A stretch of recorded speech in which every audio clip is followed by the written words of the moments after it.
In the previous lesson, we learned how to insert several dimensions.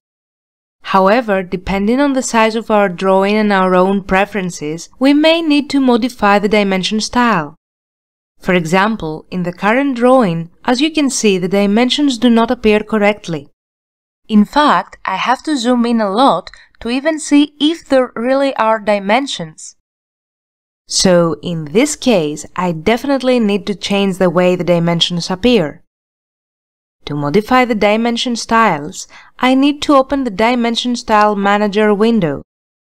I can open this window if I expand either the Format menu or the Dimension menu. Alternatively, I can expand the Annotation panel of the Home ribbon and click on the Dimension Style icon. Once I click on it, the window with all the available dimension styles appears. Since in this drawing the AutoCAD ISO template was selected, there is also the ISO 25 dimension style. Before I proceed to change anything, I should mention that the style that was used in this drawing is the standard style. So I will select the standard style and click on the Modify button.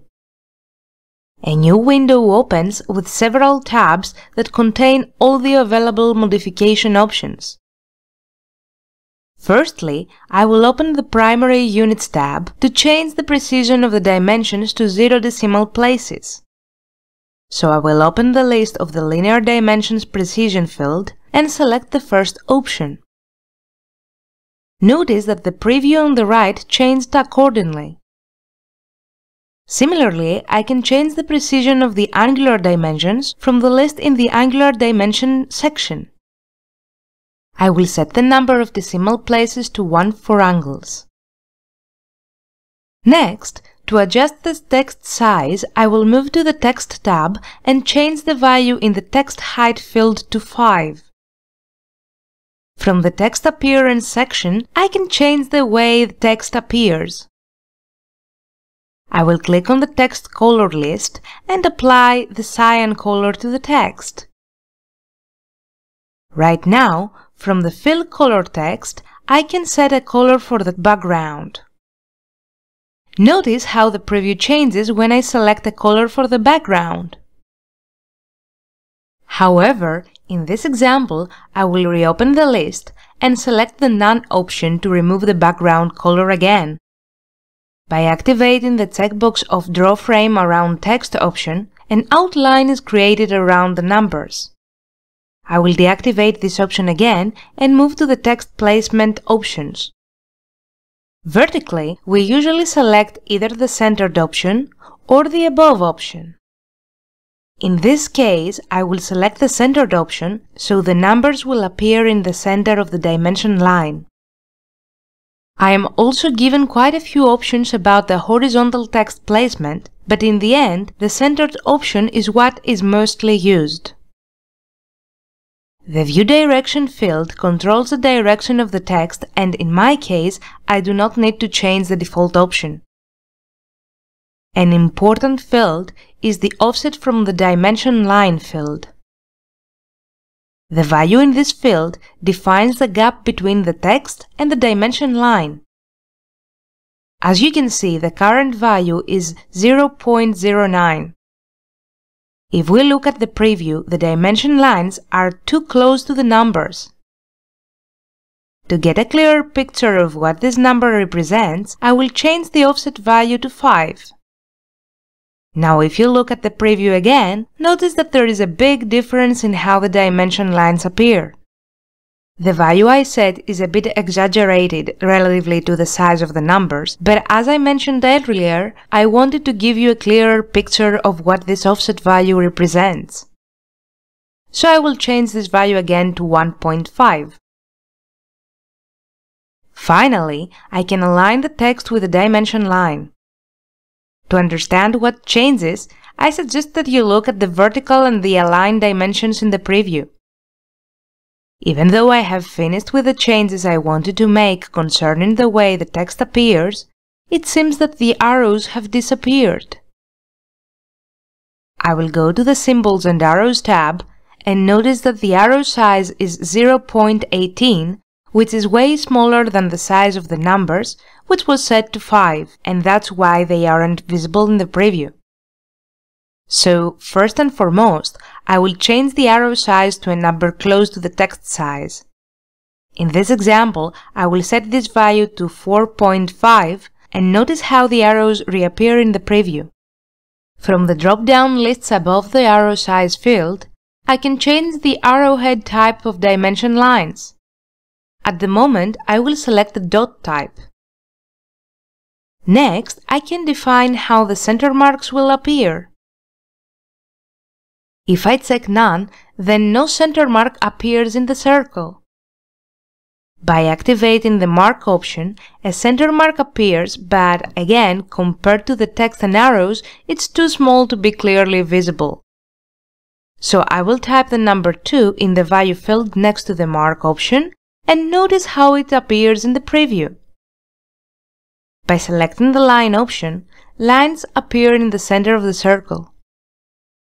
In this example, I will select the None option and move on to the arc length symbol options to define how the arc symbol will appear. Since there is no arc length dimension in the preview, I will explain the 3 options using an image. If I select the first option, the symbol will appear before the number. If I select the second option, the symbol will appear above the number. And if I select None, then the arc symbol will not appear at all.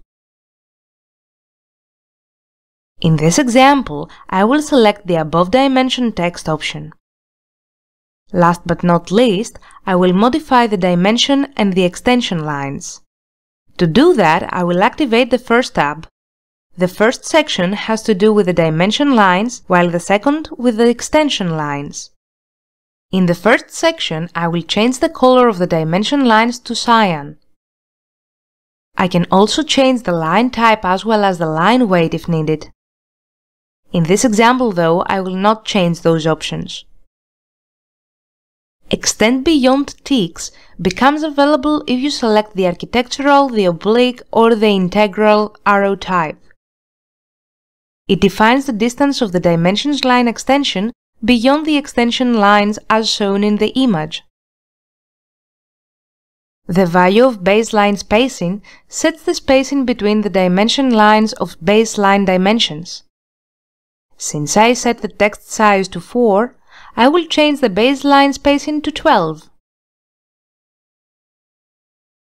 Moving on, if I select to suppress the dimension lines by activating the checkboxes Dimension Line 1 and Dimension Line 2, as you can see in the preview, they disappear completely. I will not suppress the dimension lines since this is not what I want to do, and I will move on to the extension lines options. The first option defines the color of the extension lines, which I will also change to cyan. Just like in dimension lines, I can also change the line type as well as the line weight if needed. Furthermore, I can suppress the extension lines if I do not wish them to appear. In case I do not suppress them, I can specify the length of the extension beyond the dimension lines and the gap between the extension lines and the points that define the dimension. In this example, I will set the value in the Extend Beyond Dimension Lines field to 5, and in the Offset from Origin field, I will set the value to 1. If I wish them to have a fixed length, I can activate the checkbox of the Fixed Length Extension Lines option. Once I am satisfied with the result, I will click OK to exit the Modify Dimension Style window, and I will also close the Dimension Style Manager window. Notice how different the dimensions appear, and most importantly, how clearer we can see them compared to previously. Now the first shape is the section of a pipe corner, and the dimension in the middle represents the diameter. However, since in this particular view of the pipe there is no circle or arc, the aligned dimension was used to display the distance of the diameter. In case I want to add the symbol of the diameter before the number of the distance, I will double-click on it. Once I double-click on it, the text editor ribbon appears and I can edit the text. So from the Insert panel and the Symbols drop-down, I will select the diameter symbol. Then I will click on Close Text Editor and repeat the procedure for the other two aligned dimensions that represent diameters.